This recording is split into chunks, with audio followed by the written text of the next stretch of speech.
Hello guys, and welcome to another MK Mobile video. Today we'll be talking about two things. First thing is the current packs that we have on sale for souls, are they worth it? And then I'll be touching on another subject which is all about the current season in the Krypt, which is quite good. First thing first, let's start with the offers. In my opinion, a Dark Fate Diamond pack is just okay. For 300 souls, you can get level up cards. I mean, that's always useful. 3 level up cards, 1 character card, and 2 random cards. And the chance to get a diamond altogether is 14%, which is just okay.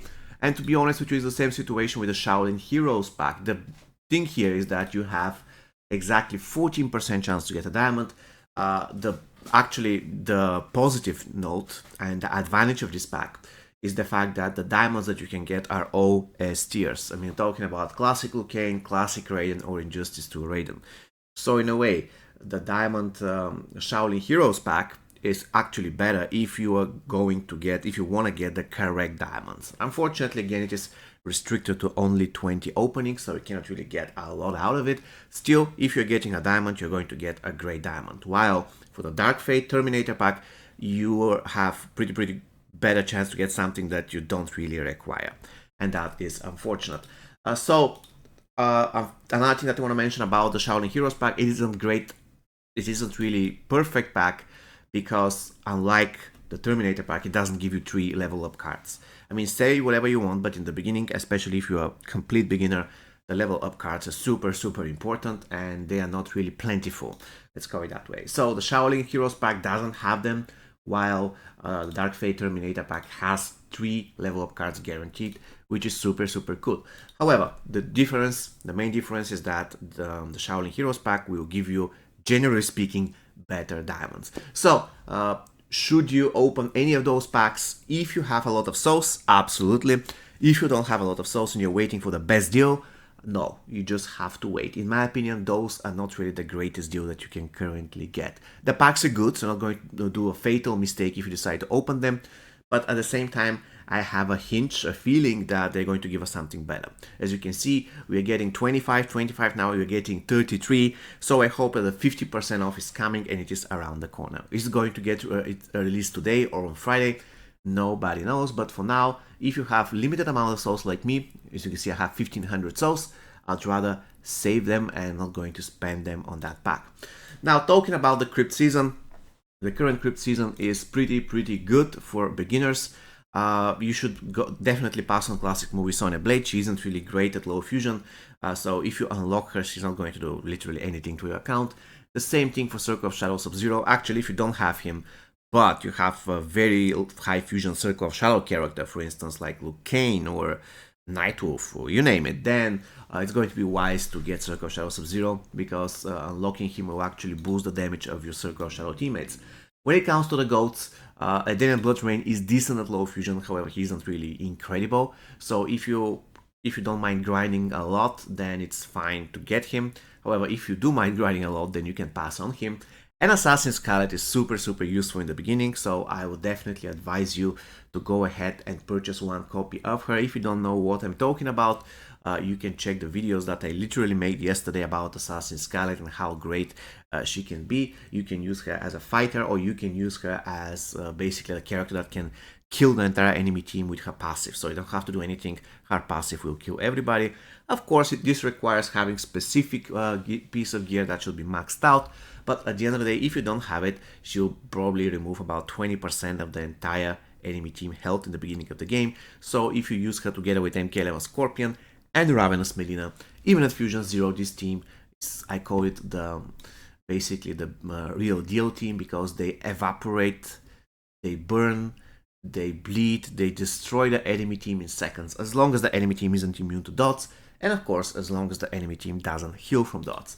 So, on my beginner account, I'm definitely going to unlock Assassin Scarlet. I believe she can be super useful at low fusion, because her passive works regardless. If you take a look at her passive, she applies bleeds to all opponents for 5 seconds, and of course you can improve that by upgrading her passive. And that's super useful. If we stack that with MK11 Scorpion passive, and then if you tag in MK11 Scorpion immediately in the beginning of the game, you have 3 dots applied to the enemy team, which is busted. Alright, let's continue. So, For the equipment, we already established that there is one character that I highly recommend to unlock if you don't have maxed out. If you have her at Fusion 0 or Fusion 1, it will not make a great difference having her Fusion 2 or Fusion 1 from Fusion 0. So if you already have her, she wouldn't be highest priority, but if you don't have her, then I definitely advise you to unlock Assassin Scarlet. The rest, not really that important. When it comes to the equipment, now for the equipment, this guy, Ninja Yoroi or whatever, I would always recommend to get it. It is pretty useful thing to have on smoke.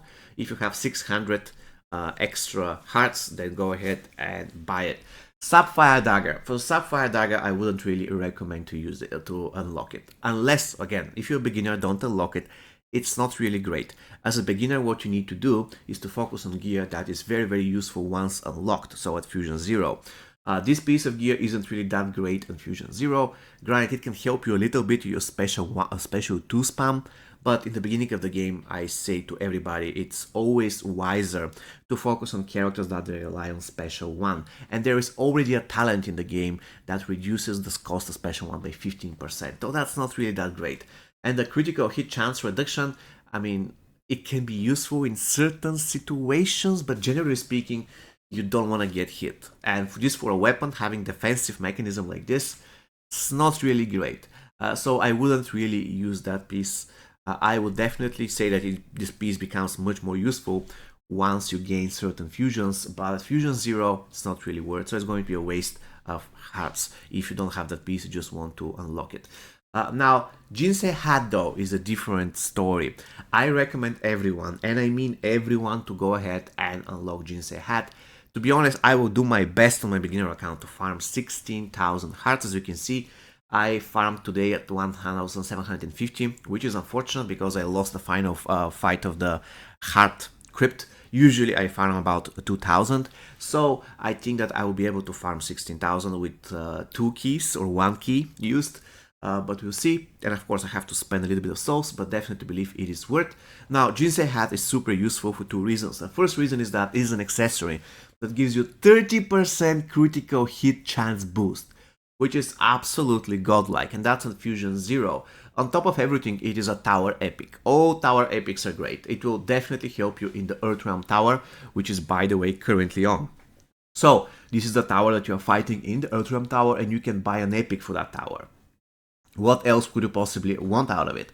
And there is another thing that I want to talk about when it comes to a Jinsei Hat. Apparently, this gear is godly at maximum fusion, because look at this. Once per match, avoid death by automatically tagging out before the killing blow. After tag out, user gains 1000% recovery for 7 seconds.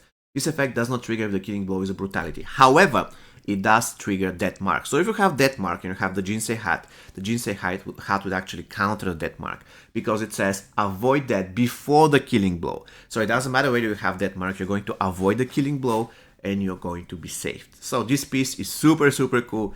The only thing that counters it is a brutality.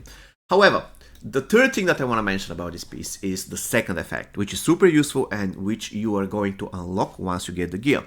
10% chance to apply Weaken, Shield Break or Curse on a critical hit.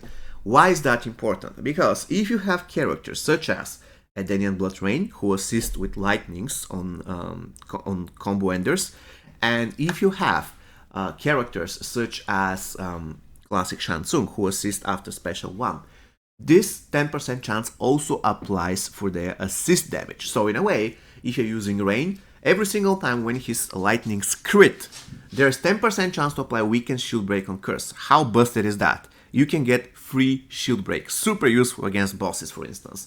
And every single time when you use Classic Scorpion, you do Special 1, the beam that comes from Classic Shansung, as long as it crits, has 10% chance to apply again Weaken, Shield Break or Curse. So in a lot of situations that can be super useful. Granted, the chance is not great, it's only 10%, but as long as you make sure that your Shansung can crit or your Edenian Blood Rain can crit persistently, then you can get a free Weaken, which is not really that great, but you can also get free Shield Break or free Curse, which is incredibly useful. Alright guys, so I hope you found this video useful. Have a nice day and take care. Cheers.